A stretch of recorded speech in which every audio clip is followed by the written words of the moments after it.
From the Casey State Bank Digital First Studio at WTWO, this is the Goin to the Hoop podcast. Sponsored by Terre Haute Chevrolet, Indiana State University, and Kirshner Building Centers. Welcome to our Going to the Hoop podcast. We are almost done with February. That means sectionals are right around the corner. With Jack Burney and Nicole Gracine, I am Grant Pugh. Happy to talk some high school basketball as we close out the regular season. And we're going to look ahead to sectionals as well, guys. Welcome to this week's show. Hi, Grant. Hi, Jack. Excited to be here. Absolutely. It's getting to be the best time of the year for basketball. March is coming, and I'm excited to, talk about it today. This is not an audition week because we have some juicy games on tap for high school hoops, but we've kind of touched on you want to be playing your best basketball this time of the year as you guys, as we get ready for sectionals next week. We have a lot of teams that are trying to peak at the right time. Yeah, it's important to, hone in on some things you'd want to see your team do right in the tournament in these last couple of games. So, a lot of people might be looking ahead to the tournament, but, the coaches and players know that these games are not equally important, but pretty important to, like you said, peak at the right time. Nicole, Jack's going to get his first taste of sectional basketball in Indiana. Any advice for Jack as he gets set to, he's hit the ground running here, but he's going to get this first. He's covered regionals in girls and semi-states, but boys sectionals is a different animal around I would here. just say, soak it all in because it's so much fun. It's just you're going to be all over the place, and there's going to be a lot to digest and kind of process with all these different games. But it is the best time of the year. I mean, football, you don't have as many games a day, right? Mm-hmm. It's a great time of the year, football postseason too. But basketball is just so much going on, and it's great to see all of our local teams battling it out. And, we've got, like you said, quite a lot to talk about with sectionals because there are some good matchups headed our way. Yeah, let's break them down right away and start with the 4A boys basketball sectional at Plainfield. Terre Haute South will open sectional play next Tuesday against Avon. Braves have a tough one against Avon, but it's a loaded 4A sectional. Yeah, we always talk about this, so I hate to sound like a broken record, but it's like this is the time of year where Terre Haute North and Terre Haute South, they go up against the big dogs. They go up against those, right outside of Indy, those suburb teams that are really strong. And I know we were talking earlier about how North, won a sectional last year. Certainly would love to see a North versus South, matchup and see both of these teams make it out of these first matchups.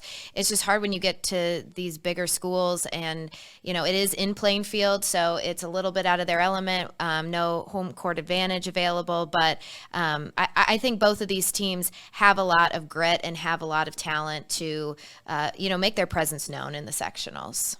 South has played well in stretches as well. I mean, they've won some big games already. They beat North at the Classic. They were hanging with Linton a couple of weeks ago at their home gym. Yeah. So we'll see what the Braves can do against Avon on Tuesday. And then Friday, Terre Haute North.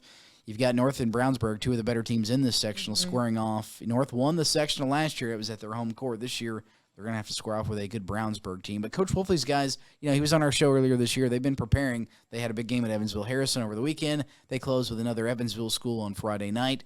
They're going to have a tough one with Brownsburg next week as they hit the road.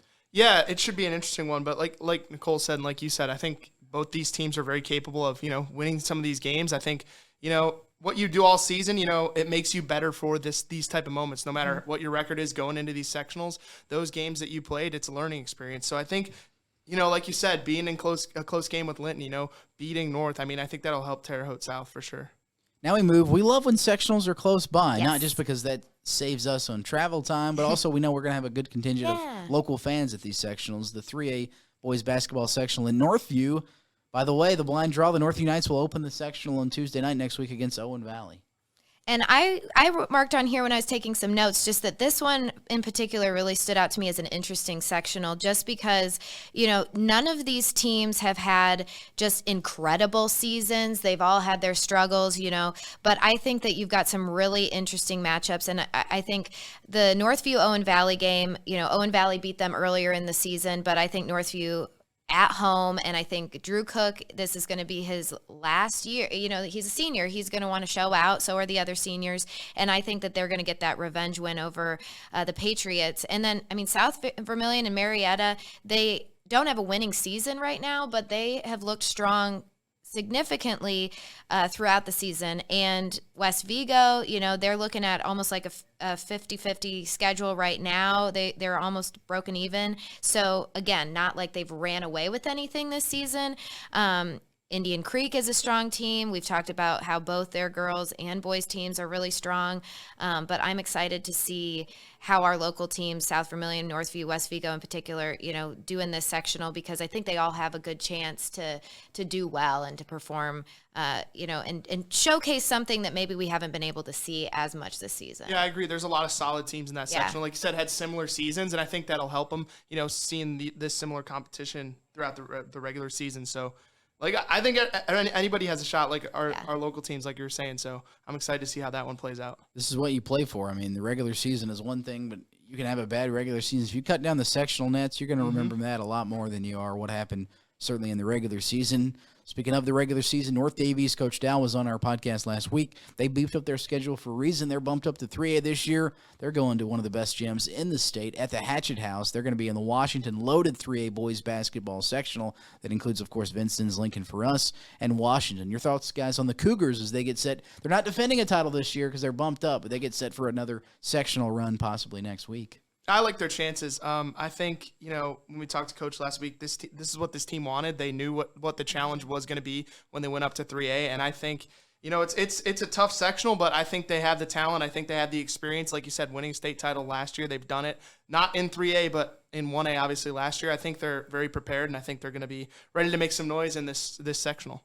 Yeah, and I think they have Pike Central. I was looking into them a little bit. I think that they'll be able to handle them. I also know, I think this is entertaining, that Pike Central is, they've got some boisterous fans on Twitter, and so they're already kind of talking their smack, and I'm kind of excited to see North Davies show up and show out for them. And then, I mean, Washington, at home at the Hatchet House. Coach Miller. I think that they are going to do a good job in this sectional too. They got the bye, and I think, unless I'm looking at this wrong, I think that there's a chance that Washington and North Davies could meet up at the championship, and I think that would be amazing. I think that would be really fun, have Washington at home, but defending against North Davies, and obviously that would be a great situation for us too, to cover two of our local teams heading into that championship. But they're going to have their work cut out for them. I mean, Princeton's a good team, Heritage Hills is a good team, so I'm excited to see particularly what the Cougars are able to do defending, like you said, Grant, not the same class, but defending that championship. And I want to see what the Hatchets can do at home, too. Can't wait to see what the Hatchet House will look like next week. Hey, we're going to have more sectional talk later in the show. Coming up next, though, our very special guest. He is the head coach of the Linton Miners, Joey Hart. Stay tuned for more Hoop Podcast right after this.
Welcome back to our Going to the Hoop podcast. We have our special guest this week. He's the head coach of the number one team in 2A, the 21-1 Linton Miners, who just honored a big team over the weekend. He is Coach Joey Hart. Coach Hart, thanks for coming up this week and joining us. Happy to have you on this week's show.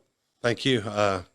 Wouldn't miss it. I've watched a few of these, listened to a few of these, so I guess it's my turn. It is your turn, and it's a busy time, so we appreciate you coming up. What are you looking for, certainly, as you close out the regular season? A couple of big games this week, then you want to be peaking as sectional start next week. This is kind of the end of what's been a big high school basketball regular season. Right, yeah, we need probably a couple close games. We're playing well, but we haven't had to play a full game in a while. So we need close games. We need tough games. And then after that, we need to figure out a way to string together, 6 or 7 wins.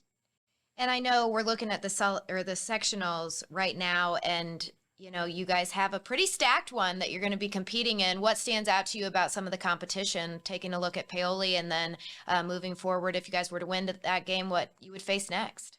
Well, in the past, we've been really fortunate, with a fairly consistent sectional. We had won 8 of the last 10, but there are three sectional champs in this one, with Sullivan and Paoli, being added. So it's very tough. It's tough for all of us right away. I feel like, the 4 best teams or the 4 most experienced teams play each other right away. So I think it's a tough draw for everyone, but it should be exciting. Coach, you mentioned, these last 2 regular season games. You mentioned you want them to be close games, but what are some other things you want to see your team do well that hopefully, carries into the tournament? We want to continue to get better, which we have. We've stayed pretty focused for the most part, and we've continued to evolve, and we want to continue to do that. As far as our point guard play, we want to be able to play fast, slow. We want to continue to improve our man defense. We obviously are known for our zone defense, but we feel like our man defense is underrated, and we have to play it for it to continue to improve. We don't want to be a prisoner to our zone defense. How have you seen your team kind of grow? Certainly, you knew coming into this year how much talent you had back, but how has this team kind of put in that extra step and kind of grown to be peaking right now at the right time, hopefully, Coach? Well, they made some pretty private comments about what they expected, and they were some pretty bold comments. And, looking back, they've knocked those things out. I think one of the words they used was reckoning. They were, this team was definitely haunted by the way last year ended, by, just the way some things happened. And, we've never really put a emphasis on the Wabash Valley tournament. They wanted to be the first team to win it. They didn't have a single-digit game in the Wabash Valley tournament, which I don't know if anyone's done that. And, for them, they had to go to North Davies and win. And they did that. There's a lot of respect, a lot of friendships. Those guys played AAU basketball with Jalen, and it was for them. They need to balance things out, so to speak. But those rivalries like that are built out of respect and how good North Davies has been. So there were some things like that. We lost to Terre Haute South home last year. That so there's different things we've knocked out of the way. We felt like we were about 1 rebound and 30 seconds away from beating Providence last year. And then Providence rolls through the rest of the state championship. So there's some things we have to do, but we have to take care of our own sectional first. And I know you speak about a reckoning. I know that there are years of, competition that is just in Linton. You can feel it. They're waiting for that state title. The 2013 team, your first team to make it to the state title game, was in town. I know some people spent hundreds of dollars on a flight to get there, actually. They did. So what does that mean to you? That was one of your first teams, and now you've continued to build this dynasty in Linton, but people want to come back and still want to be with each other and remember those times that happened a decade ago even, and are willing to, jump through some hoops just to get back to Linton and be with each other. What does that mean to you, and how does this team play into it this year? Well, one of the things on the 13 team, that really started Linton basketball was you get home after you play the 2A state finals in the afternoon, like 1 o'clock, and it's 4:30 in the afternoon, 5 o'clock, and you get home and you're just kind of in the dining room like a zombie. And you're like, well, what do I do now? I don't have a game, and Joey's the second grader at the time, I think. He was second grade, and some of his friends were over, and he said, Dad, you got to go outside. You got to go outside. And some of our 13 guys were out on my court outside, some of the 14 guys, and it was like there were years of guys, and, those second graders saw that. Our younger kids saw that. So, they've always looked up to them. It would be awesome if the 23 team could make a run, kind of represent all these past teams, because regardless, the 19 team was ridiculously good. Absolutely. Don't forget, and the 20 team as well, that we'll never know what, Right. Yeah. The 20 team was the most likely to get to the state finals of any team we'd had. They had the school's best record. Now, they probably weren't going to win. Caleb First was waiting on them. Sure. I mean, we would have had a game plan, but, that would have been a tall task. But yeah, they had the best chance of any on paper. If the 23 team could make a run for themselves and for these guys, it would be amazing. The 13 team, like I said, I remember when Des was 4 or 5 years old. So, I'm friends with his older brother and kind of watched him grow up and hit rocks with his sister's softball bats and things like that. So, like the relationship like I have with some of those 13 guys, that's why you coach, that's why you do it. They're really special guys, and that made them a special team. Coach, you're number one right now. Just what makes this team so special and gives you confidence heading into the tournament? We have some versatility. There were some glaring things last year that caused us problems that I can't say we've eliminated those, but we handle those a lot better. I think we know more who we are. We're physically stronger. We're probably a little mentally stronger.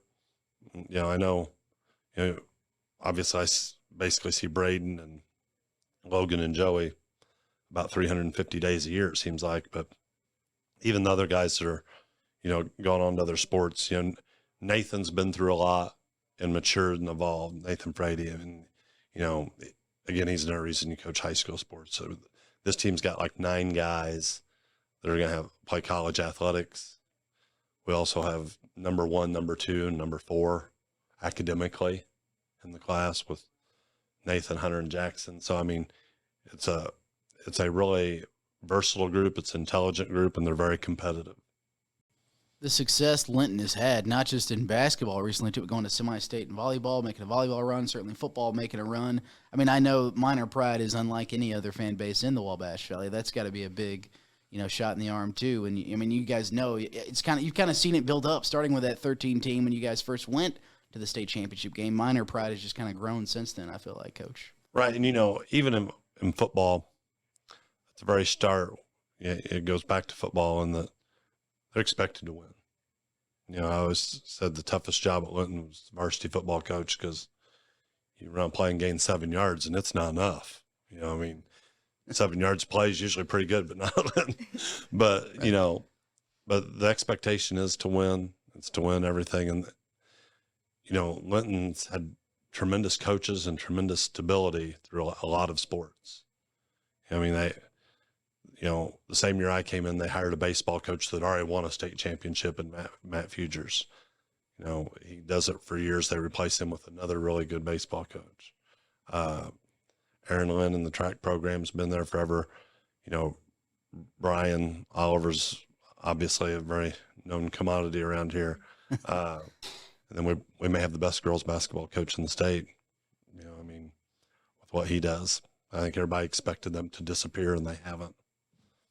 Yeah, there's definitely the family feel around Linton, but we have to talk about your own family and just the special bond that there is between your father, you, and now Joey, rounding out that trio, and just getting to see game after game him just play incredible basketball. It's fun to watch as reporters. It's fun to watch as fans, and I'm sure it is just a joy to watch as a father. What is this season specifically? As you know, he's going to his next chapter, and we know what that next chapter is. What has this meant for you guys and the three of you as you all sit on that bench and look at this, situation that you guys find yourselves in that a lot of people don't get to say they've done? Right.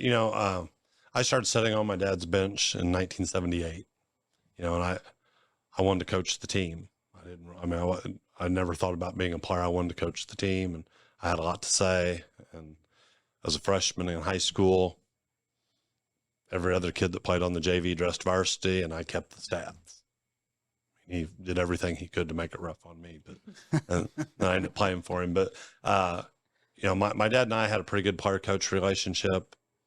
I think Joey and I do when I'm not coaching.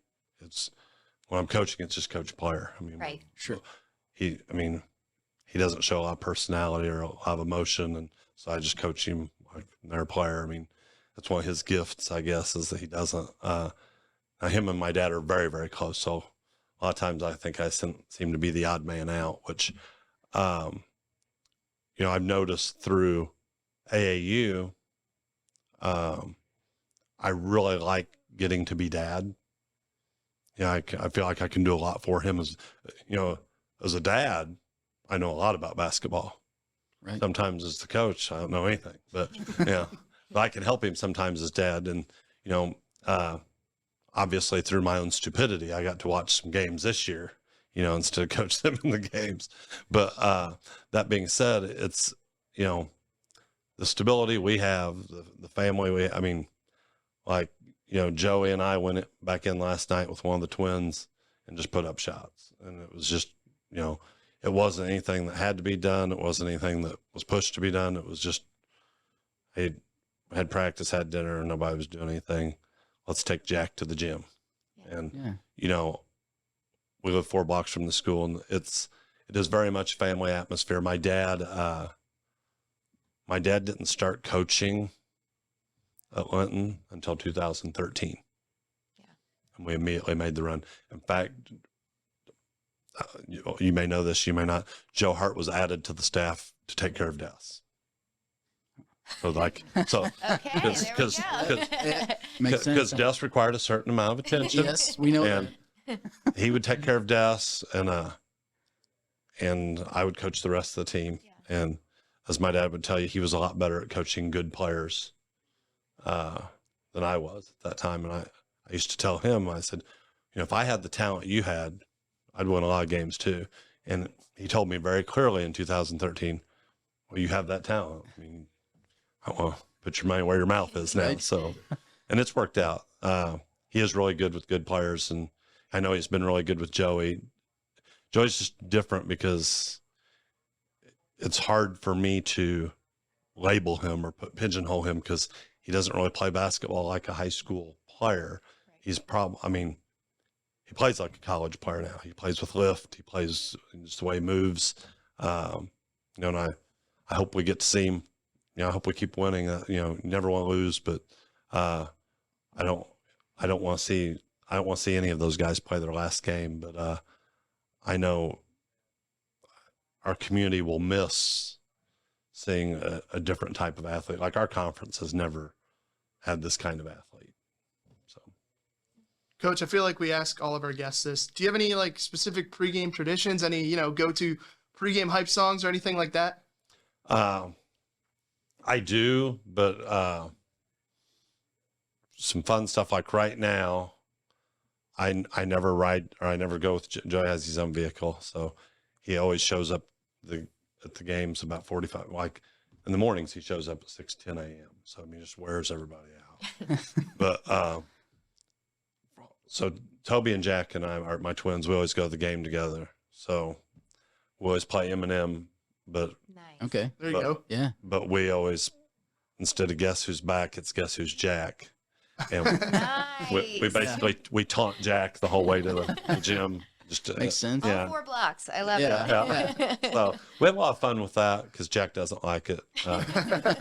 But other than that, just like little stupid things. I've never made out a lineup card at Linton. Wow. I just take the program and circle the numbers, hand it to them. And everybody says that's very low class and that's rude. But I feel like I'm giving them their class, their height. I'm giving them more information than a lineup card. It's on. Being efficient. Yeah. Yeah. I mean, we haven't really evolved at Linton to where we can have lineup cards yet. We'll get there. But, other than that, during the national anthem, I typically kind of do my own thing during the national anthem, which I don't know if I've ever said this to him. I always it's like a mental Rolodex through playing and playing college and starting coaching. And my mom passed right before I came to Linton. It's one of the reasons my wife Brooke and I came back to the area was my dad. And I kind of go through all the gyms my mother saw me play in, almost kind of bringing her there. But Wow. it's just kind of a weird thing. But beautiful see, as I have had people in the past like, why aren't you looking at the flag? Why are your eyes closed? Or it's like because people will really evaluate what you're doing during the national anthem. And there is a reason I'm doing what I'm doing, but it's not disrespectful. But it's kind of a neat thing. I know. Yeah, and I know family certainly is important to you as well. You talked about your wife. She enjoys spending her birthday at the Classic every year. I feel like too. She's all about being a part of a big basketball family, Coach. Right. Well, this year she does, and she gets pretty bent out of shape over things, and she's scouted more this year than she's a volleyball player, but she's learned more about basketball. So she's done some live scouting with me and actually trying to figure out what defense people are in, and she didn't really like people fouling Joey when he was trying to dunk it, and she had some comments about that. And of course, that was last year's Classic when Hank Scump fouled Joey, and like Jason Scump and I, for instance, we ate lunch together today. So but my wife's also from Bloomfield, so the Bloomfield game's always been very good game for her. Now, as far as next year at the Classic, this won't be at the Classic, but hopefully she gets to spend her 20th wedding anniversary early. I think we're going to Italy. Okay, awesome. There you go. So because there's an August UCF trip. Yeah, see there. We're just Two gonna birds, one move stone. that up from November to August and go. So Very Awesome. nice. so yeah, but she'll spend her 20th wedding anniversary watching basketball too. But at least it'll be in Italy. That's true. I think Change she'll of be venue. happy. Romantic I basketball. think she'll be pretty happy with Romantic basketball. Finally, any other, Coach Oliver was big on, he's got to hit Winton Lindy's, or the Wendy's in Linton on a pregame meal, if I can speak. You get any specific pregame meal? Do you like to eat after the game? Some coaches don't even want to eat. No, I have trouble eating. I like to sleep, because I don't sleep, as much as I should. But like once I get up about 6, then I can't go back to sleep. So we actually have our walkthroughs at 7:30 in the morning, because at that point maybe everything's done. Yep. So you try to relax a little bit and try to sleep. But nothing really. I don't eat much as far as like day of games. I just typically try to figure out what defense we're going to. In fact, that's another interesting thing. Our guys know that they're never going to know what defense we're going to play to open a game until about 30 seconds before the ball gets thrown up. We try to mix it up. We want them to be ready to play. And that's just part of it. And like the most inspirational thing I probably say to them before every game is, potty if you got potty. That's the last thing I say before they go out. Oh, that's And incredible. now when Kip, and I didn't really, by the time Kip was finishing up, Kip would start to say it as I would say it, so I didn't even have to say it anymore. Obviously, it motivated him because he was always excited to say that. Potty. I think he potted before his baseball game Friday. He hit 2 home runs. Yeah, there you go. Friday. Yeah. And his parents stopped at Buc-ee's, so they're going to have to stop at Buc-ee's every time, too. Buc-ee's is the best. Yeah, we get a Buc-ee's plug on our show here as For well. sure. Well, Coach Hart, thanks for joining us on a busy week with a couple of games coming up. We expect to see a lot of minor defense the rest of this week and certainly heading into sectionals next week. Thanks for coming up. Thank you. Appreciate it. You're watching our Going to the Hoop podcast. Back with more right after this.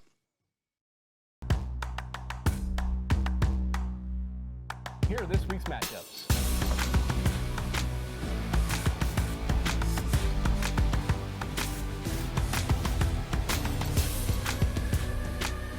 Kirshner Building Center is proud to support local sports in the Wabash Valley.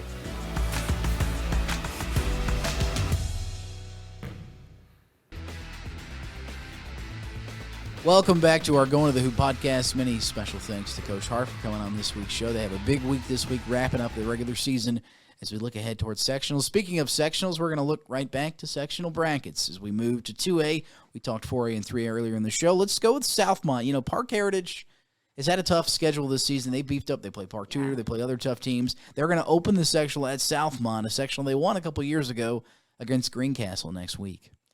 I think Park Heritage, from looking at all these teams, has a good chance of winning this sectional as well. I feel pretty good about it. I know that it's postseason, so you never know what'll happen. Everybody's coming to play, but I like Park Heritage, their style of play. They have risen to the occasion. They've done a pretty decent job this season with being bumped up. And looking at the rest of these teams, Southmont is a good team. They'll obviously be at home, so I would be a little nervous about that matchup. But I think that Park Heritage looks really strong against some of these other teams.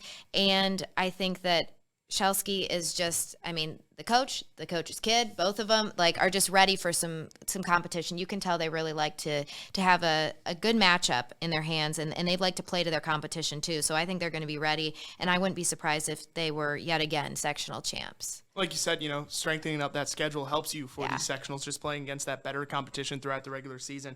I agree with Nicole. I think they have a really good chance. They're a very physical team. They're very talented as well. Southmont at home, they had a good season as well. So that's probably, the matchup to circle there potentially maybe in the finals. I think that's a possibility in this bracket. So that's what I would be looking towards. But I think Park Heritage has a good shot. And I think Riverton Park too.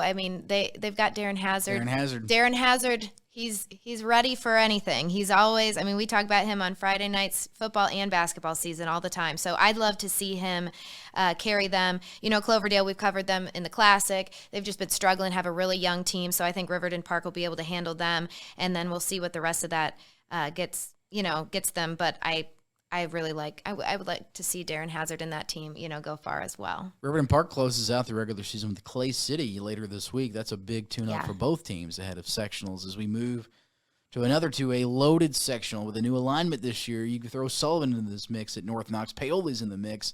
What are your thoughts first off, Jack, on a loaded North Knox sectional? Yeah, obviously we got Linton in this sectional. I think potentially a Linton-Sullivan championship game would be something that'd be pretty fun to watch, but it's tough. I think it's one of the better ones. Sullivan, Paoli, and Linton both all very capable teams. I'd probably say Linton's the favorite. They're number 1. They're number 10, I think, in the recent state poll. Yeah. So they've got a good shot. But I think that Linton-Sullivan potential championship game. That should get you excited as a fan of basketball. That's a really exciting matchup potentially. Yeah, Linton-Sullivan. Does it get any better than that? Not really.